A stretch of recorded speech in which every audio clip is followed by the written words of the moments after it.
Hi friends. So நம்ம இன்றைக்கி என்ன பார்க்க போகிறோம் அப்படின்னா terms related to spherical mirrors. ஏற்கனவே நம்ம என்னென்ன பார்த்தோம், வாட் ஆர் ஸ்பெரிக்கல் மிரர்ஸ்ன்னு பார்த்தோம், அதோட கேரக்டரிஸ்டிக்ஸ் பார்த்தோம், அதோட ப்ராப்பர்ட்டிஸ் எல்லாமே பார்த்தோம். நமக்கு யூஸ்வலாகவே ஒரு கான்கேவ் மிரர் அப்படின்றது எனக்கு என்னது ஒரு கன்வர்ஜிங் மிரர், கான்வெக்ஸ் மிரர் அப்படின்றது எனக்கு என்னது லைட் டைவர்ஜிங் மிரர். இது நல்லாவே தெரியும். அதோட கேரக்டரிஸ்டிக் நம்ம லாஸ்ட் வீடியோலேயே பார்த்தோம். சரியா? இப்போது அந்த ஸ்பெரிக்கல் மிரர்ஸ்க்கு என்னென்ன டேர்ம்ஸ் இருக்குதுன்னு பார்ப்போம். சரியா? இப்போ பாருங்கள், இப்போ நான் ஒரு ஸ்பெரிக்கல் மிரரை வரைகிறேன். இதுதான் ஒரு ஸ்பெரிக்கல் மிரர். இந்த ஸ்பெரிக்கல் மிரரை நான் 4 ஸ்பாட்ஸாக பிரிக்கலாம். சரிங்களா? பாருங்கள், இதுதான் ஃபர்ஸ்ட்டு வெர்டிக்கல் லைன் வரைஞ்சிட்டேன். ஓகேவா? இன்னொரு லைனும் வரைஞ்சிட்டேன். ஓகேவா? இப்போ நீங்களே சொல்லுங்களேன், இந்த நடுவில் இதுக்கு நடுவில் நம்ம என்ன சொல்கிறோம், ஜென்ரலாக என்ன சொல்லுவோம்?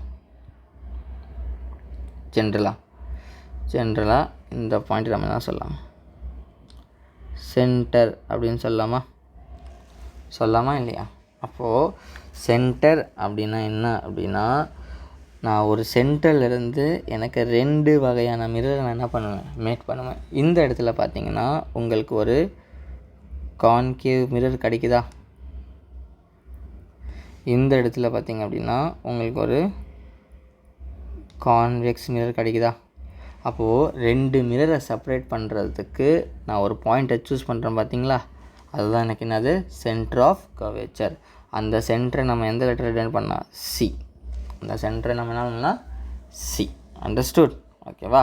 இப்போ நெக்ஸ்ட்டு இந்த போல் அப்படின்னான்னு பார்ப்போம். இந்த போல் அப்படின்னா ஜியோமெட்ரிக் சென்டர். இந்த ஒரு ஆக்சிஸும் இங்கே ஒரு வேர்டெக்ஸ் 2 லைன் ஜாயின் ஆகுதா? பாருங்கள், இங்கே ஒரு ஜாயினும் இங்கே ஒரு ஜாயின் ஆகுதா? இதுக்கு பேர் தான் நம்ம என்ன சொல்கிறோம் அப்படின்னா போல் அப்படின்னு சொல்கிறோம். இதுக்கு பேர் என்ன சொல்கிறோம், போல். அதனால் இதை வந்து நம்ம பி அப்படின்னு ஒரு லெட்டர் என்ன பண்ணுவோம், டினோட் பண்ணுவோம். பி அப்படின்னு லெட்டர் நம்ம என்ன பண்ணுவோம், டினோட் பண்ணுவோம். அண்டர்ஸ்டுட்? ஓகேவா? இது வரைக்கும் ஏதாவது டவுட் இருக்கா? எந்த விதமான டவுட் இல்லை. ஓகேவா? இப்போது இந்த போலுக்கும் சென்டருக்கும் நடுவில் ஒரு பாயிண்ட் இருக்குது. அந்த பாயிண்ட்டுக்கு பேர் தான் நம்ம என்ன சொல்லுவோம் அப்படின்னா பிரின்சிபல் ஃபோக்கஸ் அப்படின்ற ஒரு வார்த்தையை சொல்கிறாங்க. அதுக்கு என்ன சொல்கிறாங்க, பிரின்சிபல் ஃபோக்கஸ். அதனால் capital F principal focus capital F அப்படின்னு சொல்லி நம்ம டினோட் பண்ணுறோம். ஓகேவா? இது வரைக்கும் உங்களுக்கு எந்த விதமான டவுட் இருக்காதுன்னு நினைக்கிறேன். இப்போது பிரின்சிபல் ஃபோக்கஸ் என்ன படித்தாச்சு, போல் என்ன படித்தாச்சு, சென்டர் என்ன படித்தாச்சு. இப்போ என்ன சொல்கிறாங்க அப்படின்னா, இந்த டிஸ்டன்ஸ் இருக்குது பார்த்தீங்களா, இந்த சென்டர்லேருந்து இந்த போல் வரைக்கும் இந்த டிஸ்டன்ஸ் என்ன சொல்கிறாங்க அப்படின்னா ரேடியஸ் ஆஃப் கர்வேச்சர் அப்படின்னு சொல்லி சொல்கிறாங்க. ரேடியஸ் ஆஃப் கர்வேச்சர் அப்படின்னு சொல்லி சொல்கிறாங்க. இந்த ரேடியஸ் ஆஃப் கர்வேச்சர் அப்படின்றது எனக்கு என்னதுன்னா ஆர் இஸ் ஈக்குவல் டு வரேங்க, சென்டர்லேருந்து ஃபோக்கஸ் வரைக்கும் எனக்கு ஒரு டிஸ்டன்ஸ் இருக்குது. அதுக்கு நம்ம ஸ்மால் எஃப் ஃபோக்கல் லென்த்துன்னு சொல்லுவோம். அதே மாதிரி எஃப்லேருந்து பி வரைக்குமே ஒரு லென்த் இருக்குது. அதை நம்ம என்ன சொல்லுவோம், அதையும் நம்ம எஃப்னு தான் சொல்லுவோம். அப்போது ஆர் அப்படின்றது f plus f, small f plus இன்னொரு small f. F plus f ஆச்சு எனக்கு 2F ஆச்சா? அப்போது ஆர் அப்படின்றது எனக்கு என்னது மொத்தமாக 2F. ஓகேவா? ஸோ அப்போது the distance between the centre of the sphere and the vertex, இந்த சென்டர் ஆஃப் த ஸ்பியரும் இந்த வேர்டெக்ஸும் சேர்ந்தது தான் எனக்கு என்னது ஒரு ரேடியஸ் ஆஃப் கர்வேச்சர். ஓகேங்களா? இப்போ நெக்ஸ்ட்டு இந்த பிரின்சிபல் ஆக்சிஸ் அப்படின்னா பார்ப்போம். இப்போ நான் ஆல்ரெடி சொன்னேன் உங்களுக்கு, இந்த மிரரை நான் வரைஞ்சேன் கரெக்டாக. இதுதான் ஒரு ஸ்பெரிக்கல் மிரர் அப்படின்னா, இந்த ஸ்பெரிக்கல் மிரரில் எனக்கு இந்த ஹாரிசாண்டல் லைன் தான் எனக்கு பிரின்சிபல் ஆக்சிஸ்ன்னு சொல்லுவாங்க. இந்த ஹாரிசாண்டல் லைனை தான் என்ன சொல்லுவாங்க, பிரின்சிபல் ஆக்சிஸ். இந்த பிரின்சிபல் ஆக்சிஸில் தான் நம்ம ஆப்ஜெக்ட்டு, இமேஜ் எல்லாமே வந்து பார்ப்போம். ஓகேவா?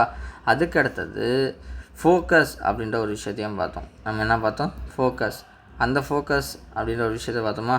ஃபோக்கஸ் என்ன பார்த்தோம், இந்த சென்டர்லேருந்து இதுக்கு நடுவில் இருக்கிறது தான் ஃபோக்கஸ். இந்த ஃபோக்கஸில் என்ன நடக்கும் சார் அப்படின்னா, லைட் எனக்கு எதிர கன்வர்ஜ் ஆகும், இல்லையா எனக்கு டைவர்ஜும் ஆகலாம். ஏதோ எனக்கு லைட் கன்வர்ஜ் ஆகும், இல்லைன்னா லைட் எனக்கு என்ன ஆகும், டைவர்ஜ் ஆகும். ஸோ அந்த டைவர்ஜ் ஆகிறதோ கன்வர்ஜ் ஆகிற பிளேஸை தான் நம்ம சொல்கிறோம் பிரின்சிபல் ஃபோக்கஸ் எஃப்னு சொல்கிறோம். ஓகேவா?